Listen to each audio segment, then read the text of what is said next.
In the late 1960s, Canada was shaken by a series of murders targeting women. At first, it seemed like random attacks, but fear quickly spread across big cities, Montreal and Calgary.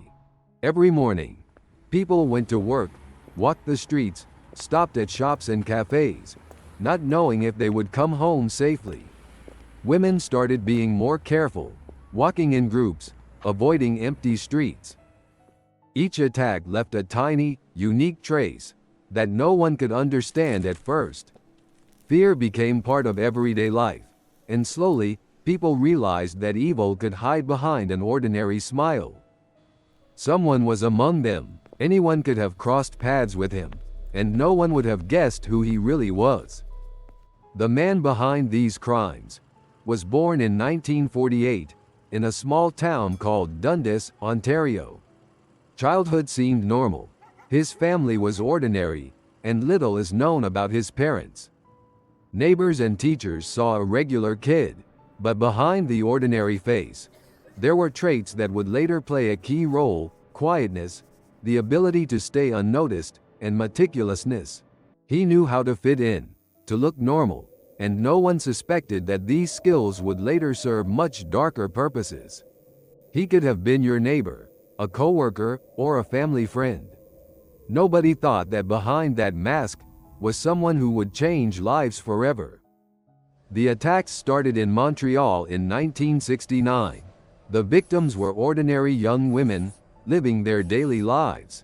The attacker left unique marks that later helped forensic experts connect the cases.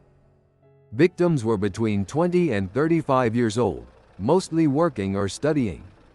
At first glance, it all seemed random, but bite marks on their bodies became the key to solving the case. The public talked about rumors, worried for themselves and their loved ones. Fear became part of daily life, and every new report in newspapers or on the radio only added tension. Every new victim seemed random, but they were all connected by one person, a link the police only saw years later. After 2 years of investigation, the police finally named the man behind the crimes. Wayne Clifford Bowden. Wayne Bowden's face is a ghost. Genuine photos from 1969 are incredibly rare, and the ones circulating on the web usually show someone else. However, we do have this original police composite. He could appear friendly and innocent, which lowered suspicion. His calm, almost perfect demeanor let him stay free longer than anyone expected. Before the name was revealed, no one could imagine that the killer was living among them, walking the same streets, shopping in the same stores. He looked like an ordinary guy, but behind that mask was someone whose actions shocked all of Canada. The unique nature of Bowden's crimes was that he left marks that allowed forensic experts to use bite mark analysis in North America for the first time. Investigators meticulously analyzed every clue, crime scenes, timelines, connections between cases. Every case was part of a bigger puzzle, and only after years did the full picture come together. Even the smallest detail could be crucial. This case became a precedent and set the standard for future serial crime investigations. The bite marks were the one clue that couldn't be hidden, and that's exactly what led police to the killer.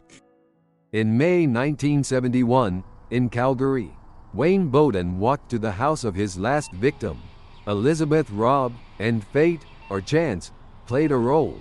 Elizabeth's friend and co-worker recognized him and pointed him out to the police, saying, "That's the guy she left with. He was arrested right there, on the street."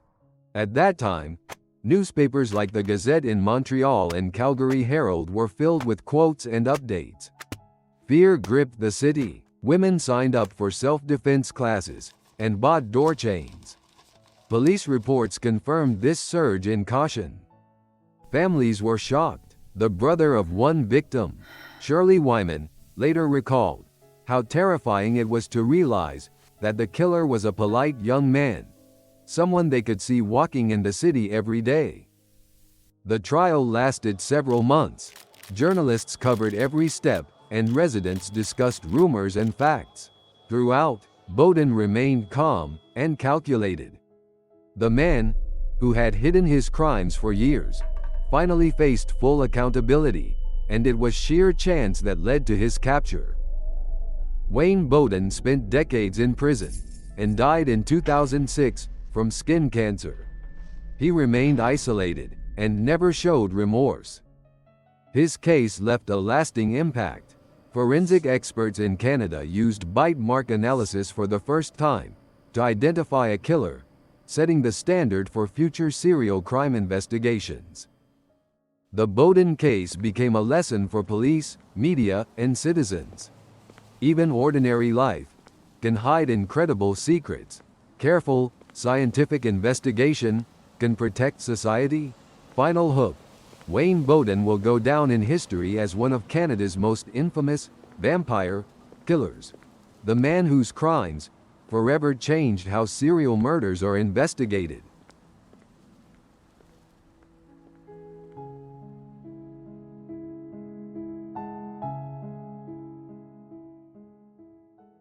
You ever think about how much we actually don't know? I mean, look at the bite mark evidence. It's so messy. If the experts back then were getting it wrong, then how many more victims are we missing? Could the real body count actually be much higher than what's on the books?